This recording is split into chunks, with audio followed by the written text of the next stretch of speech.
And we're live. We are live. Is it 7 o'clock? It is 7 o'clock.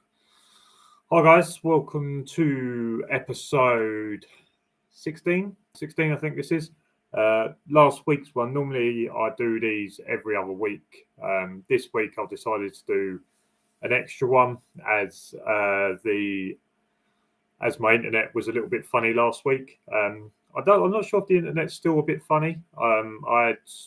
We've not had issues. So apparently the Wi-Fi around here has not been great at work. It's not been great at my mum and dad's. It's not been great. So I don't know whether there is some form of issue with everyone's internet at the moment, but it does seem to be messing up a little bit here and there. So, but I thought I'd do an extra one. So even if we only get like a half hour out of this one or whatever it is, at least it makes it an hour over the 2 weeks. Chip King, hi buddy, you all good? Yes, mate, I am all good as far as I'm aware. Just off our three-day stretch of shifts, so finished this morning. Had a decent little sleep as well, so I feel quite refreshed. Moonshot, hi buddy, how are you doing? So yeah, as this is an extra one, I think I covered a lot of the stuff last week in terms of wrapping up videos, etc. I had obviously the illness video. Is the dog good now? So yeah, I was just getting to that. So I've done the illness video that was out Saturday. That I was just kind of explaining what we've been through, etc. No, he had gone to the vets. He is all good now. He's back to normal. So he got ill on what day would that have been? The Sunday night. So I got ill on the Sunday night. We had Monday, Tuesday off. Wednesday is our normal day off. Thursday we went for a shift and he was better. But by sort of Friday, Saturday, he was back to normal, back to his normal toilet stuff. So yeah, so he is all back to normal.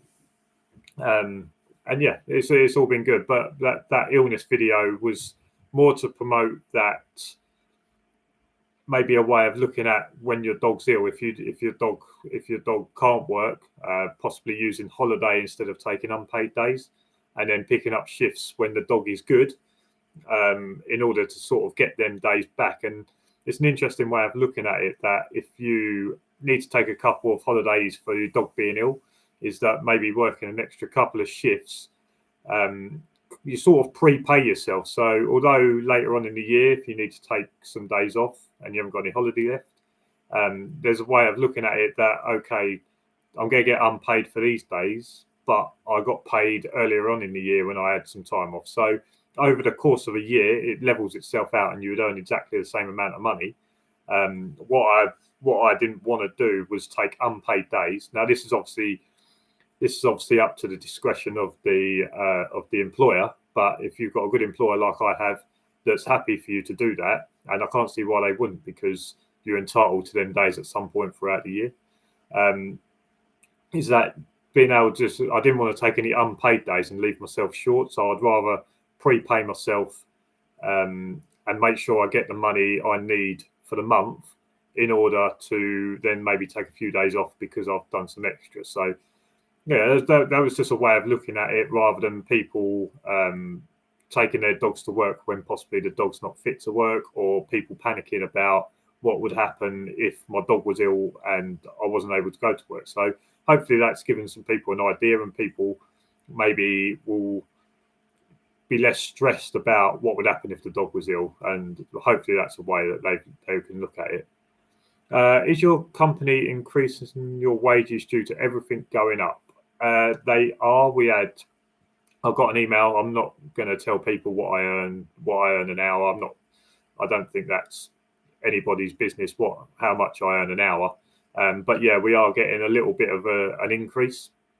I think from April, so that's obviously when the financial year or whatever it is kind of starts. So from April, we will have a slight increase in our wages, but it's more, like you say, with everything going up, it's not going to improve. It's not going to improve my wages as such. It kind of just levels you out again.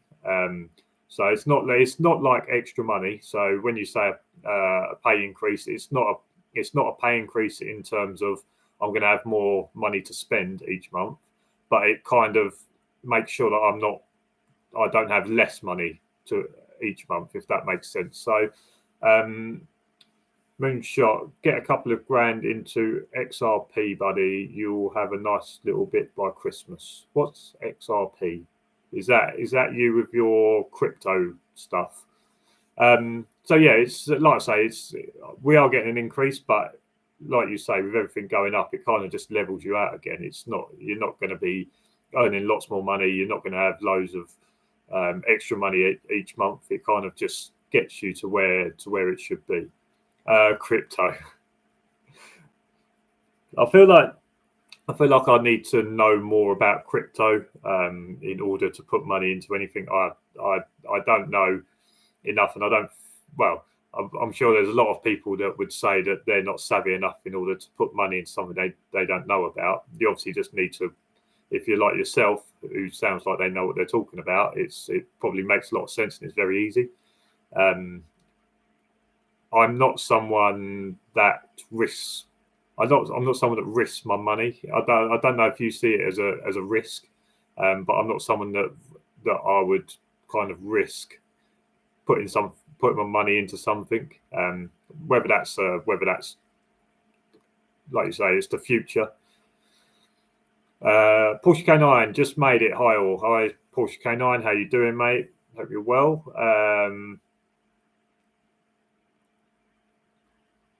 Chip King, don't go down the line of asking him. We'll be here all night. I'm up at nearly 2K at the moment. So is everyone well? Obviously, I've just gone through obviously my dog being okay and all that kind of stuff. So this, because I went through a lot of the like catching up on videos and talking. We had some decent chats last time. Possibly this one we can just do more random talks. In terms of anything that people want to talk about. I had an interesting conversation with someone last night. They messaged me on Instagram and said that they are going to be doing their NASDO and they're going to have a course dog. And they was asking me what that means in terms of once they pass, will they have to do another course in order to would I have to do another course in order to be teamed up with a dog? And I said, no, like with, in terms of when you get your NASDO, that's kind of your qualification. And then when you want to team up with a dog, you basically need to go to a session and be assessed to get a team certificate. So for anyone that is watching this that wants to get into it and you're worried that it's going to be £500, £600, £700 every time you get a new dog, it's not. It's just you just have to go through a teaming certificate assessment. But yeah, it was quite interesting. I was trying to get over to him about doing a NASDO with a course dog, and I didn't do that because I'd done the NASDO with my dog, and it was quite. I was trying to get over to him about, obviously there are some pros and cons of doing your NASDO with a course dog. Obviously, the dog that you're going to be using is obviously trained to do the work. So it's quite a funny one where, like I said to him, that I could give him my dog, and I know that I could get the dog to react. Therefore, the handler isn't really doing too much. You can obviously tell them the commands, or you can tell them what to do, but at the end of the day, when the dog's done something 1,000 times he's going to react that way. So it's quite interesting that I said to him, look, you're obviously going to learn a lot. You're going to be able to do all like the book stuff, etc. But I just I'm just wondering whether they're really going to get the kind of full experience of learning to be a handler.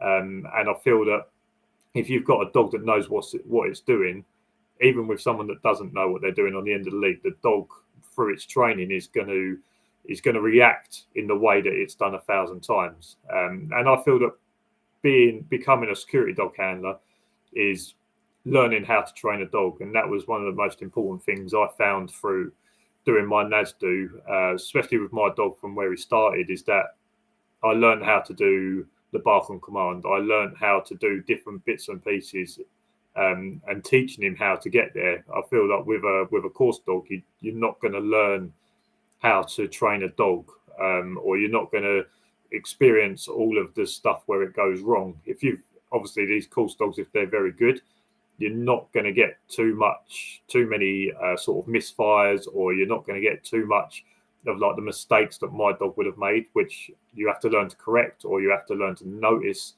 that something's about to go wrong before it does. So yeah, that was an interesting conversation with him that I had. That was an interesting conversation I had, and I think that's a good point to put over. And I don't feel like I'm not shooting down using a course dog to get your NASDO. I feel that any way that people can get into the industry and get qualified, I feel like that's a positive. But what people have to understand possibly is that yes, you will qualify as a security dog handler, but you're not going to possibly learn how to teach your dog to do bark on command, or you're not going to teach the dog a lot of the teaching them how to heel, because the dog already knows how to do it. And I think that's proof with some of my earlier videos, because I started doing my NASDO because I completed my NASDO before I was really putting videos up on YouTube, especially like the bark on command video. Now my dog already knew how to do it because I'd done it in my NASDO, so it's quite hard for me to show the steps in order to get there, because as soon as I said to my dog speak, he would bark. So yeah, that's kind of where you're going to be on the course with a course dog, is that they're going to try and teach you to do a bark on command where the dog already knows it. So as soon as you ask it to speak, it's going to speak, but you're not going to experience saying speak and the dog just looking at you confused to what the hell are you talking about.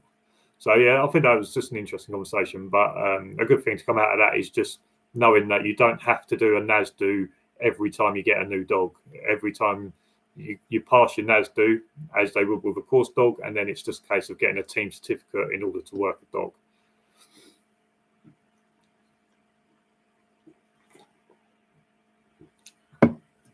Moonshot, yeah, my Shep's on the mend. Good to hear. Is that the one that had its was all shaved off and looked like something out a little bit of a horror film at one point? Chip, you will still be working while I'm retired. So get in early with the crypto. What else has been going on? Nothing really too much has been going on, to be fair, because obviously it's only a week. Normally I've got 2 weeks to kind of talk about, haven't I? Baldy. It's just when I saw that picture, it just looked like something out of a horror film that you would see coming out of the woods in when the bus is broken down on the side of a road. But yeah, nothing's really been going on. This is one that I'm going to rely on a lot of you lot to give me some stuff to talk about today, because like I say, I've just been working. It's been cold. It's been pretty cold. A couple of nights it was nice. It was a lot milder this morning. A lot of the mornings has been kind of freezing or just above freezing. This morning it was about 8.5 degrees, which is always nice. Just I think we're getting towards the spring now. I feel like I don't want to say it, but I feel like we're possibly through the winter period now, heading towards spring.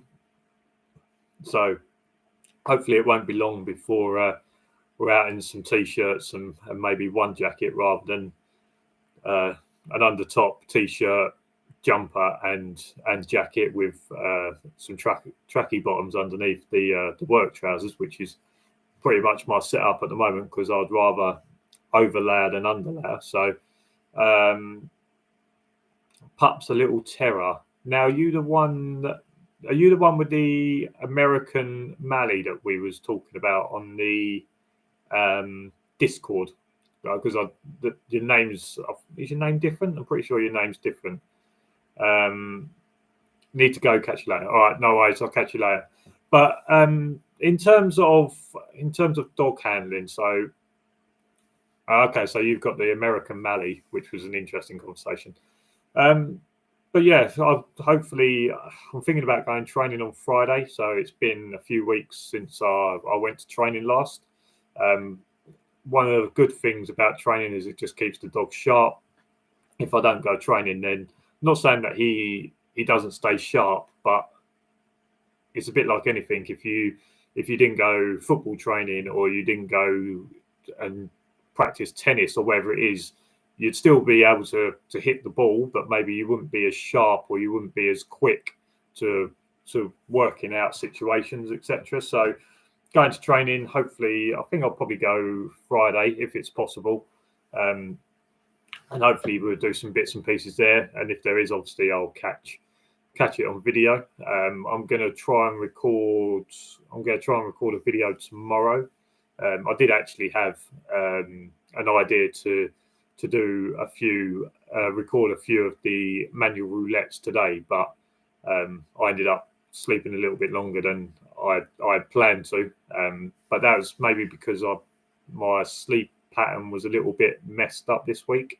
I said last week that we had some people staying, and normally on a Sunday before I go for a shift, I normally grab a couple of hours just before I leave. We had to take them to the airport, which is obviously not a problem. It's something you're going to do. So I ended up sleeping longer into the day, and then being up from kind of 11:30, and then not going to sleep until I got home on. So I woke up 11:30 Sunday, and then I didn't end up going back to bed until about 8:30 Monday morning. So I'd obviously been up a long time, and then I found it quite hard to get up Monday and Tuesday afternoon to work. I got my normal 5.5 hours, but I think just missing that 2-3 hour nap that I have on a Sunday before work just messed me up a little bit in terms of being in my schedule.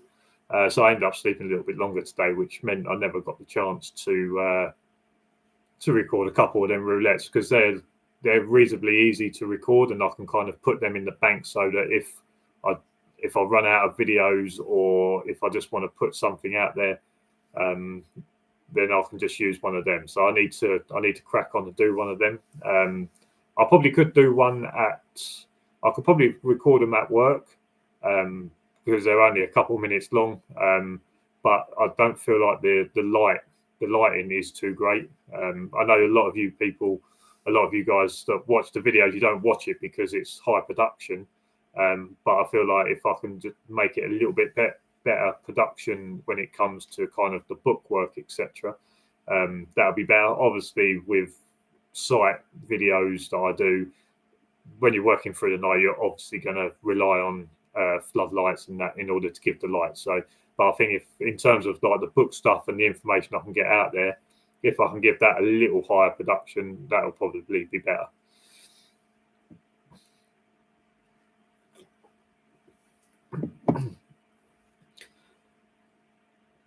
Oh man, what's the time? So has anyone got any questions? Anyone's got any questions? If you're in the live and you want to ask some questions, then feel free. There's all different types of things that we can talk about. Like I say, if you're sitting there and you're wanting to ask a question and you think, well, maybe not because people are going to jump on me about it, then that's not. This is quite a safe place to ask some questions. Anyone that's interested, down in the description below is a invite link to the Discord group. On there is like a chat where we just generally chat. People put pictures in there of them working or their dogs. On there also is some threads in regards to the law. So you've got like the Dangerous Dogs Act, Control of Dogs Act. What ones have we got? Let me just open that up quick. So we've got Dangerous Dogs Act, Guard Dogs Act, the van standards. So if you're wondering what standards your van needs to be at, we've also got Control of Dogs Act and Animal Welfare Act. So they're pretty important if you're going to be doing your NASDO. That you'll need to know them kind of them acts or them laws in order to pass. So it's good if you, even if you just go into that Discord group and you look through that stuff. I said to the person I was talking about, the working on a course dog, I said, look, come into this, because even if you just want to watch or read whatever it is that we talk about, at least you might pick little things up here and there for in terms of gaining a bit of experience. And again, that's another safe place for someone to ask questions. There is someone that's trying to rehome, looks like a Malinois. I'm going to say it's a Malinois. There's someone that's looking to rehome a Malinois that's 2 years old, that's only pet trained at the moment. So there's also, if you're looking for a dog, you can always ask people, maybe some people know of some dogs going. But also we can put links in there to different bits and pieces, different pieces of equipment. Hopefully we get the right one, which I've tried to help someone out with a clip the other day, ended up not working, which they said is fine because it was a bit of a gamble. It was one of their tactical vest, trying to get a body cam on it. And the clip looked like it should be the right one, but it turned out not quite being it.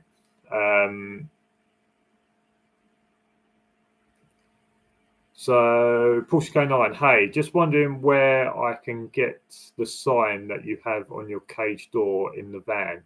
So I get them directly off my trainer. I will speak to you outside here. I can get one sent out to you if you want. I've done it for someone else. I'll speak to you outside this, and I'll get one sent over to you if that's what you want. But yeah, I get them directly off my trainer. I'm not sure where he gets them. I think he gets them made. But obviously on there they are what is the word? They are everything that you need by law to have on a sign. They have them. So yeah, I can speak to you in regards to that. Now with them signs, they have to be on all entrances and exits for the dog. So if you've got a rear escape on your van, on your cage, there needs to be one on the back as well. So obviously, if you have everyone has the one that out the back of the van, but like in my van, I've got them. I just haven't put them on at the moment. I need to. Where he has the emergency escape out the back to come out the side door, there needs to be one on that one as well, because at the end of the day, if your van gets hit from behind and they can't open up the back doors in order to let the dog out, the dog obviously then has to come through the emergency escape, which is be the side door, which would be the back door to the cage. There has to be a warning sign on that back door so that anyone that opens it knows that the dog maybe needs to be handled by someone that knows what they're doing. Or there'll be a number on there if they can leave the dog in there, because there's no immediate threat to the dog, that they've got a number that they can call. And there was an interesting one the other day. So when I was at training, so on my cage, I've got my sign, and it's got an emergency contact number. Now I've put my number on there because I kind of assumed that, okay, so if someone needs to get hold of someone regarding the dog, I'm going to be the best person to call. And one of the trainers said to me, well, what happens if you're on your way to hospital? What happens with the dog then? The only number that they've got is for you. So you can put your mobile number on there for if you've left the van and someone just needs to get hold of you. But probably on the other one that I'm going to do is I'll put Prestige's number on it, because at the end of the day, if I'm incapacitated or I can't do anything for the dog, they have a phone number that they can call, which will be my work, and say, look, the handler's on his way to hospital. We've got his van here with the dog. What do you want us to do? Or can you get someone to come down and sort out the dog or whatever? Or can you contact someone that can come down and sort the dog out? So with them signs, yes, having your mobile number is obviously, it can be good, because you'll obviously be the number one person that they want to handle the dog. But what happens if it's not possible for you to handle the dog? You need to have another contact number on there that they can contact in order to get the dog sorted out. Like I say, for instance, I'm on my way to hospital, and they need to get someone to come and get the dog, because I'm not going to be coming back. So yeah, I thought that was quite interesting. I thought that was quite a good point, something that I hadn't thought of. I assumed that I would always be the best person to contact, but it turns out you're not going to. But there is a possibility there at some point that you're not going to be able to do it, and they're going to need to be able to get hold of someone else. And if there's no phone numbers anywhere, then obviously you're not going to be able to do that. But yeah, I'll speak to you. I'll speak to you outside this, and I'll get something sorted out for you, and I'll get a couple or one or two, whatever it is, sent out to you.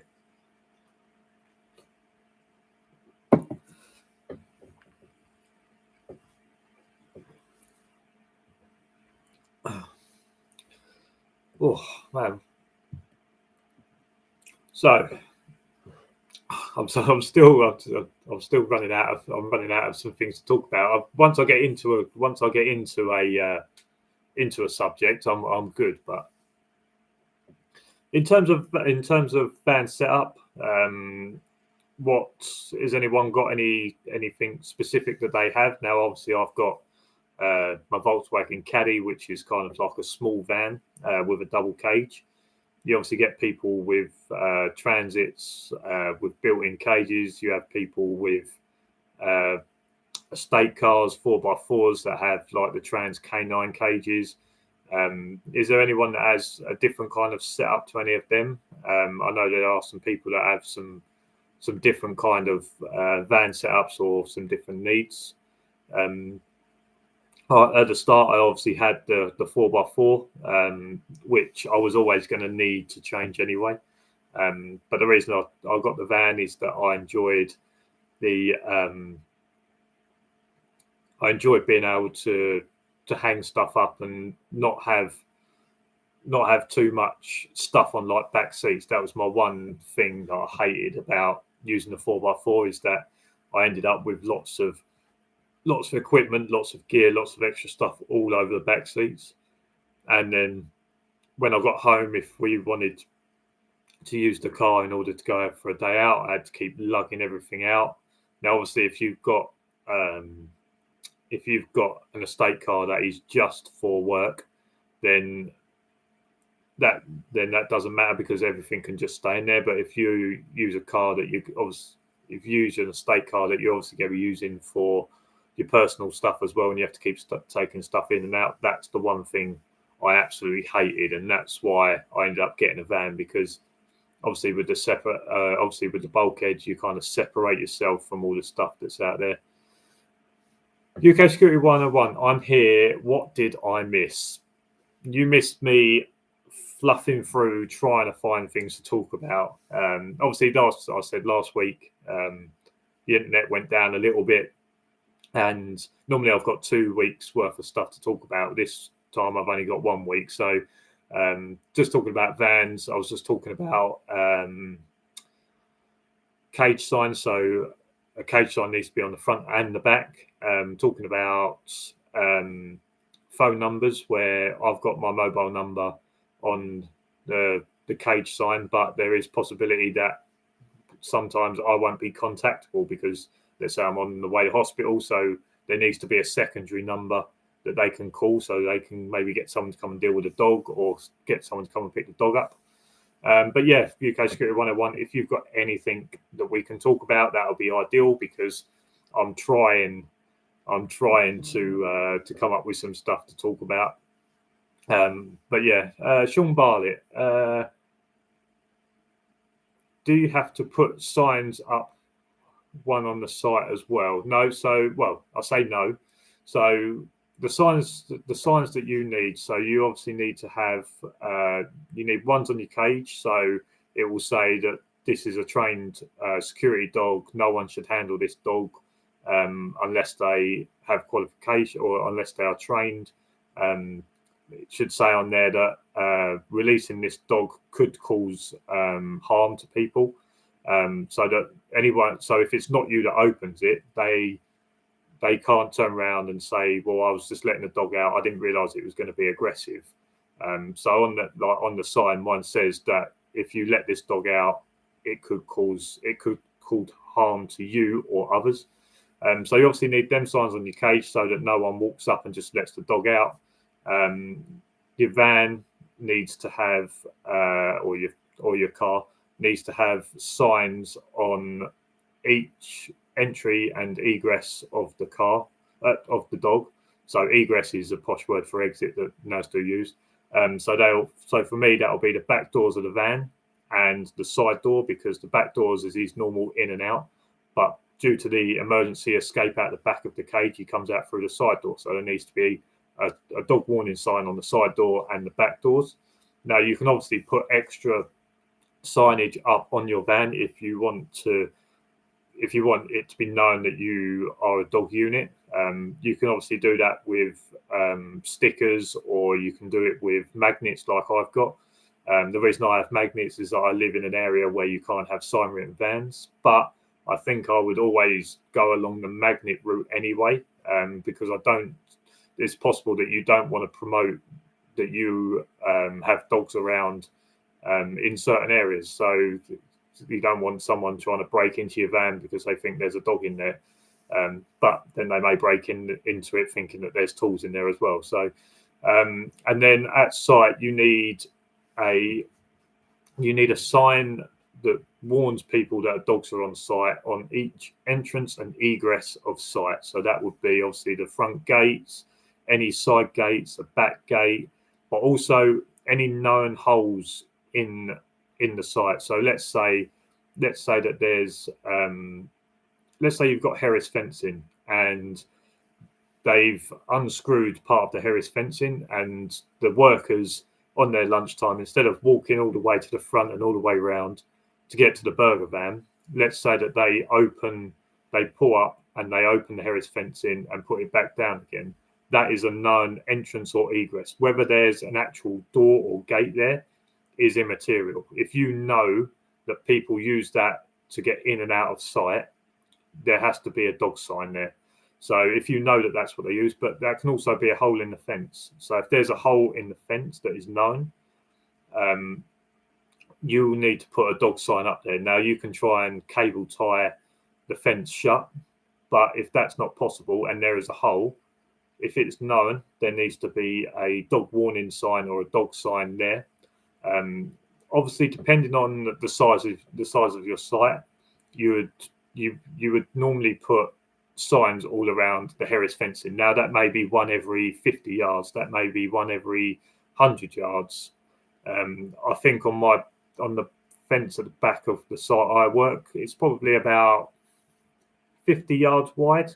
I think there's at least 3 that back onto a field with a public footpath on it. So even in that 50 yards, even though there is no entry or exit to site, there is still about 3 and 50 yards, just because the signs are worth nothing. And the more signage you have up, the less chance you've got of someone saying they didn't see it. And then there's ones on the front gate, there's ones on the entrance to compounds, there's ones on any entrance or exit is all covered. So, and obviously if let's say one of them broke off in the wind, I've got spares in the van and obviously to replace it. But also if there was down in one of the little corners, a hole appeared where someone could get in or out, I've got spares in the van that I'll just go and put it up. So any entrance or egress for the dog in the van, and any entrance or egress to site or known holes need to have signs up. So I'd not say always have spares on board, because especially like the storms that we had a couple of weeks ago, it didn't happen on the site I'm on, but there was, where I live, there was one on a gate, an old one on a gate, and it snapped off. So having ones on site in the van will also be good, because you cannot work your dog if there is no signs. I remember being at training and the trainer bringing this up and asking, and one of the handlers there said kind of proudly, which worried me a little bit. They was like, well, there's no signs on mine, but no one's put any up. And the trainer turned around and said, don't get your dog out. Whatever you do, do not get your dog out. So if you turn up to a new site and there are no signs, don't get the dog out. Go and put signs up. And if they say you can't, just say that's fine. Just ring the office, say, right, I can't put any dog signs up. I'm not working the dog. You need someone else to come down. You need a static guard to come down and sit here. UK Security 101. Do you need to make sure your company has dog warning signs at every entrance to site? Otherwise, you are liable. That's an interesting point you've just made there. And I actually didn't read that before I started going off on that tangent.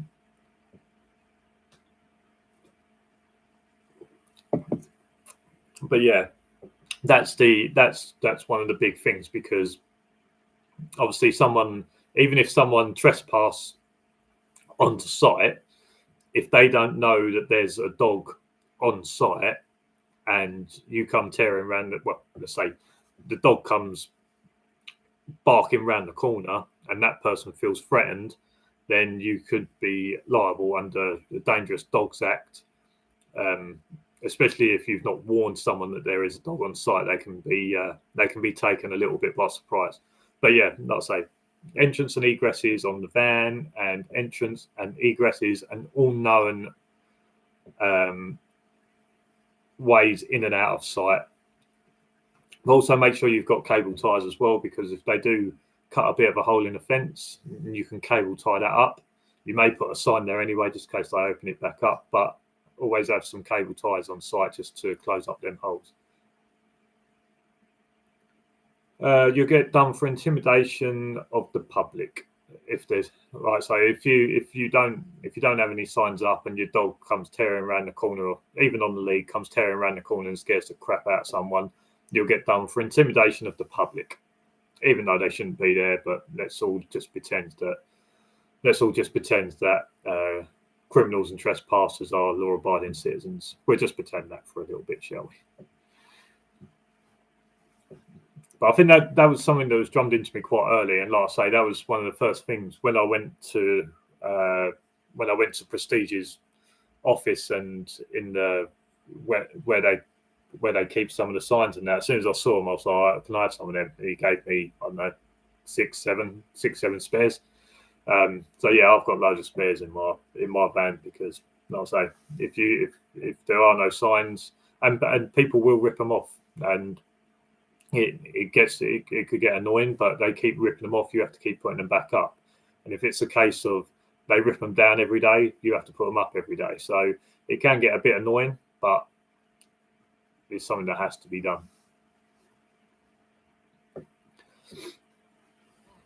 Has anyone had any dealings with sites where they wouldn't let you put lots of signs up, let's say, or obviously they on the gates and that they will let you because it's part of it. But if there's anyone had any issues where they won't let you put extra signs up in and around the site, I know that there was one of the signs that we've got. I know one of the handlers used to put it on their back window and sort of pinned with their back windscreen wiper, and he used to use that as his dog warning sign for the dog coming out of the boot.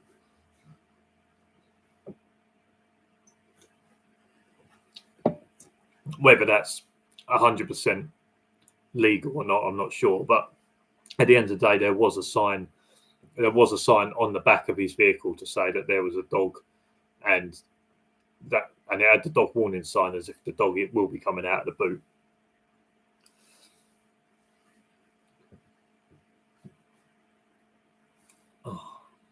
UK Security 101. Are you still working every hour of the day? I spoke to you the other day, and you said that you was really busy and had loads going on. And you was having lots of stuff happening on site. Now, obviously, you're not going to tell us exactly what's been going on, but is it still reasonably busy, getting a lot of people walking on? Got to be honest, mate, never had an issue. I don't tend to ask just to put up signs up, because it's not the company using the hot seat when things go wrong, it's me, so don't bother asking. And I think that's possibly the best way to go about it, isn't it? And when you turn up onto site, just do whatever it is and wait for someone to tell you not to do it, which they probably won't anyway.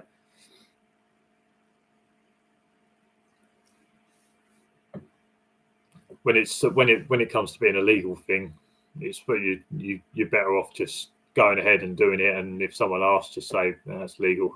It's got to be done. I can't imagine there'll be too many sites that won't let you do it or won't be used to it being part of the process of having security dog handlers on. So I'm sure a lot of them are just used to it and just let you crack on, do whatever you want. Because another warning sign to them is nothing. Better to ask for forgiveness than permission. Yeah, I don't think I'd ever ask for forgiveness anyway. But yeah, I get what you mean.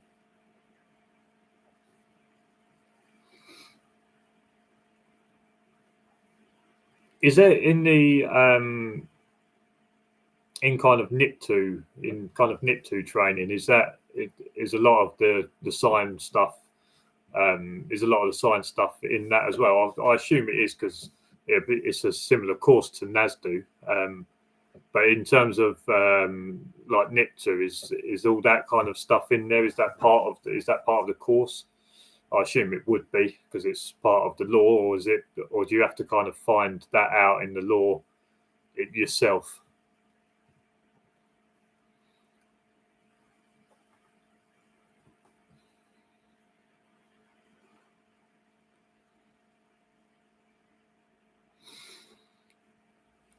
So let's talk about. Should we talk about? We got UK Security 101. We've got 100%, mate. It's bare basics, knowing that you have to have signs up. Fair enough. So as UK Security 101 is currently in the chat, has anyone got any questions regarding equipment? Different sort of bits of equipment. Some of the best bits of equipment I've got is like torch, body cam. Obviously, you've got things like boots, IVs. Is there anything else? I'm sure there is. There's loads of stuff. I have loads of stuff in my pockets. Power packs, different things like that. If anyone's got any questions regarding equipment.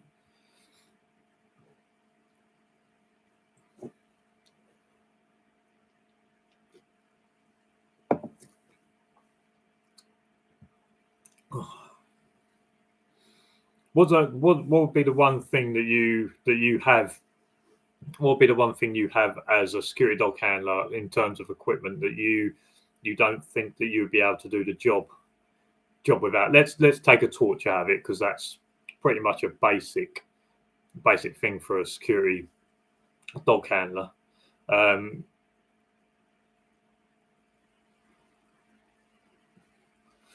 If you can't think of anything at the moment, lads, drop me a message anytime, and I'm always want to help. That's UK Security 101. So yeah, obviously he's on Instagram, and he also has his own channel. So if you go on YouTube, put in UK Security 101, you'll find his channel as well, where you can ask questions. But he's also on Instagram.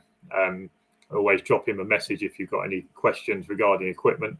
But yeah, obviously, other than torch, because that's pretty much a given when you work night work. But is there any equipment that you have that you feel like you wouldn't be able to do the job as well as you do without it?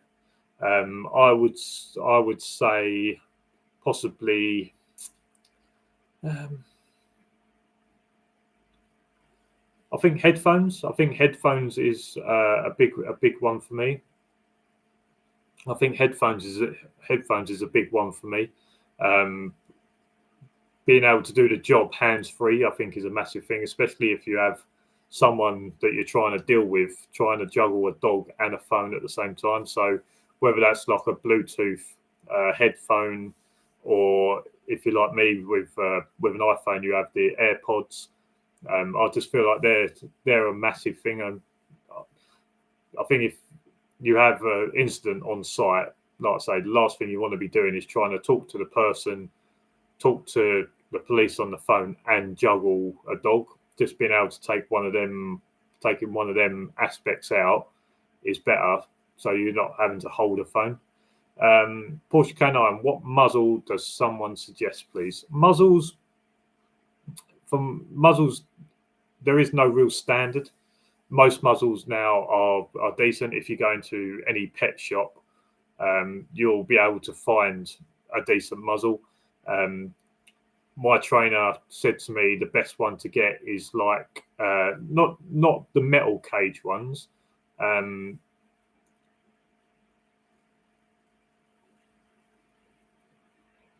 Not like a metal cage ones, but like the cage effect ones you can get for dogs. So obviously they've got lots of air going in, and it's kind of like a cage. That's the one that my trainer said, look, any kind of like cage muzzle, obviously a lot of them are made now with like plastic or whatever. They're fine. There isn't really any standard on a muzzle as far as I'm aware. Someone might correct me, but as far as I'm aware, there is no standard on a muzzle. And at least with them box ones, the dog can still open their mouths reasonably enough. They can still drink through it. They can still take treats through it. You don't want to get like the tight ones where it's kind of shuts the dog's mouth, where the dog can't move its jaws. So yeah, if anyone else has got any suggestions, then they can put them down there.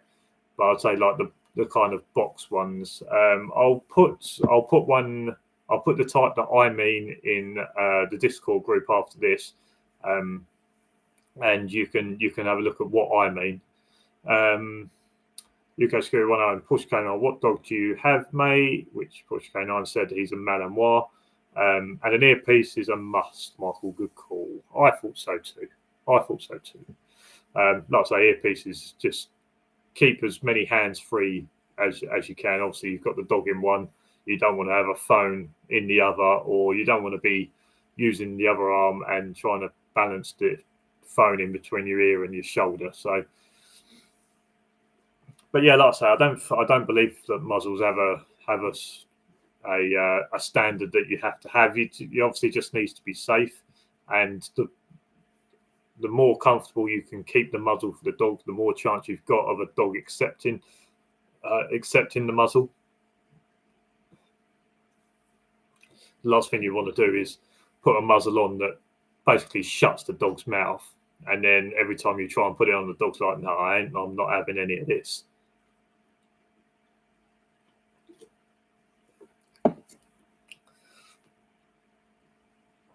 I had another interesting. This is a good topic. So I had a very interesting chat with someone earlier in the week, and he just messaged me and he's like, "Do you mind if we have a chat?" And I said, "No, not a problem." And it ended up being a pretty lengthy chat, and we spoke lots about all different types of things. And one of the things that come up with him is that he has taken advice off an ex-prison dog handler, and I listened to what he was saying, and I kind of just let him go on, and I just let him go on. I let him go through the conversation, and this basically what it turned out is that when he said that I'm going to get into security dog handling, etc., and the prison dog handler said, look, if you're serious about doing this, never let anyone pet your dog. Don't let anyone touch your dog. Don't let anyone pet your dog. And I just let him go through and listen to exactly what he was saying, etc. And then we was talking about his dog, about how he lives on his own. And the other day, he ended up having to he ended up having to go to hospital for a day, and he had to get his mum to go to his place and get the dog, or get the dog out of the van and out of the cage. And he said that he was petrified about his dog, because he said his dog is a pretty serious dog. He's a pretty big boy, and obviously he's not let anyone pet this dog, and he's obviously done sort of NASDO kind of training with the dog. And when I spoke to him about it, and I said, well, why did the prison dog handler tell you not to let anyone pet your dog? Because to me, you're making everyone the enemy to that dog. Now, if every time that dog meets people, it is basically taken away from people, or it's not introduced in terms of socialization, that dog then becomes not fearful, but is on edge with every person that's there. And he said that he does training where he won't let people pet the dog, but he'll take them into public situations and teach the dog to sit there and behave itself and not to lunge at people, etc. And we just had a conversation, and I put one question over to him, and I just said, so let's, for argument's sake, say you've not let anyone pet your dog. Now, no one's allowed to touch your dog. The dog now doesn't like people touching him. He knows that's not a given. I said to him, so what happens if you now, let's for argument's sake, say you break your ankle and you're in a cast for 6 months? How are you going to walk your dog? And he said, well, I'd have to get my mum to do it. I said, but you're petrified about your mum touching the dog because you've got a fear that possibly that dog could turn on her. He was like, yeah. And I said, and what if your mum had to go and walk the dog? Would she be able to walk it in a public place? And he was like, I don't think so. And I said, okay, so what we've got now, we've got you in a cast for 6 months with a dog that can't be handled by someone else, who can't be taken into a public place. Because I said to him also that even if you got to a stage where your mum was able to walk the dog, I said, would your mum recognise when the dog's about to turn towards someone? And he was like, no. And I said that's one of the things you have to, if you want to go down the route, and he hasn't done this intentionally, I think he's just been given some bad advice.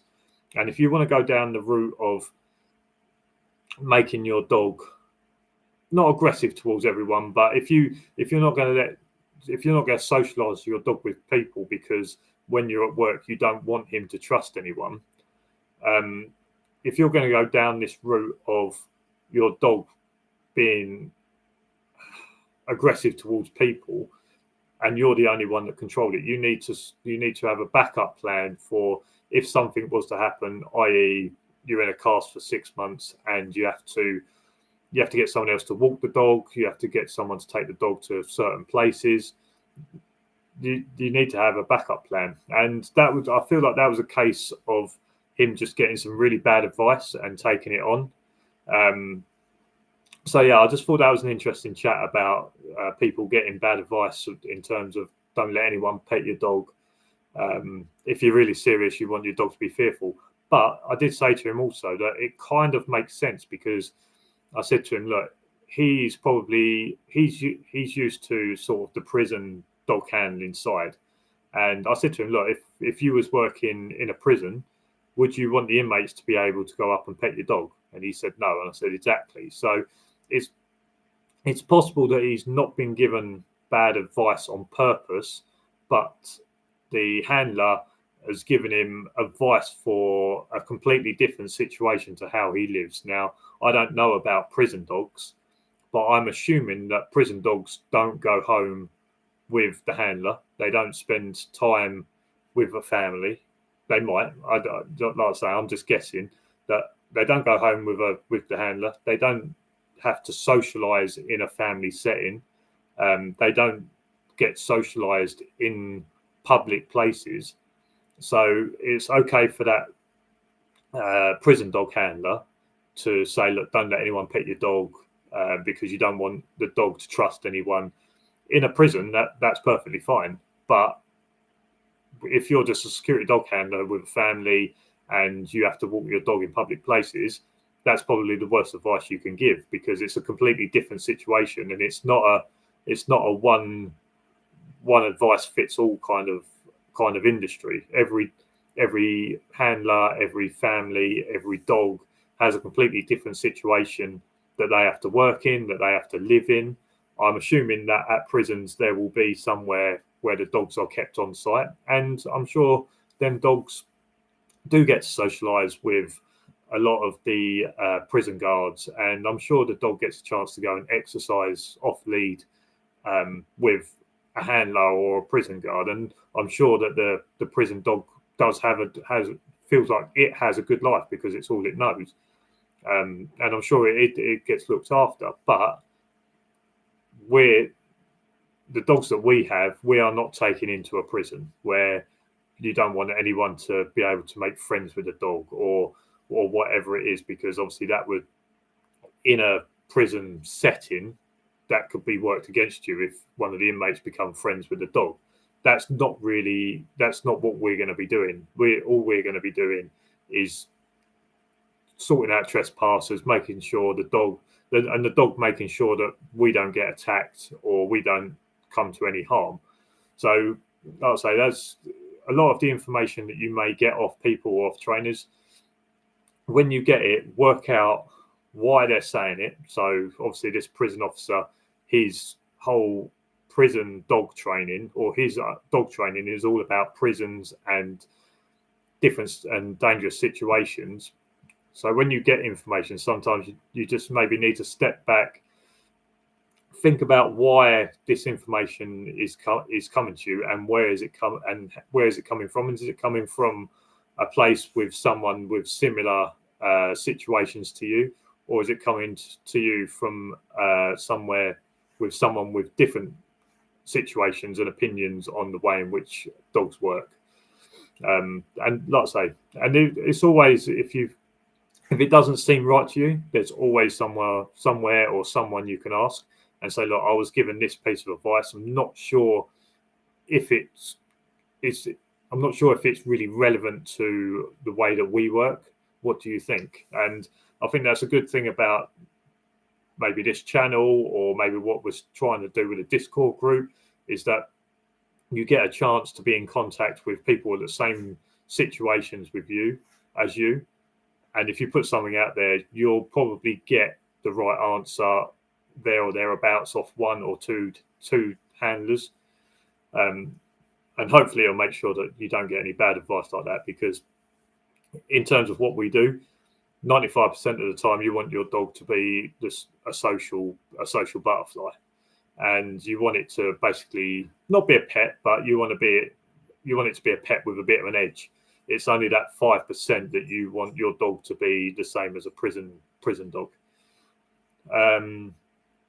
UK Security 101, my dog was very well socialised when I started. However, over the years, due to incidents when people trying to be friendly to get close, he doesn't trust anyone but me and his mum.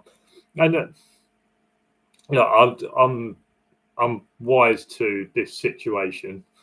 I'm wise to this situation that you can have, like, my dog is the most social dog. Well, I say the most social dog. Once you're accepted into where I am, whether that's work, whether that's the flat, whatever it is, once I've accepted you in and the dog realizes that I'm acting normal, yes, he can be very social. But it could be an incident that happens, we could be attacked or whatever it is, and that my dog could turn around and say, right, that's it, I'm not trusting anyone anymore. So you could have a very social dog like I have, and through its working life, that could change through the instance that the dog goes through. It's the same as any person. Now, if you went to a pub with your mates every week, and every week you went in there, you had a really good time.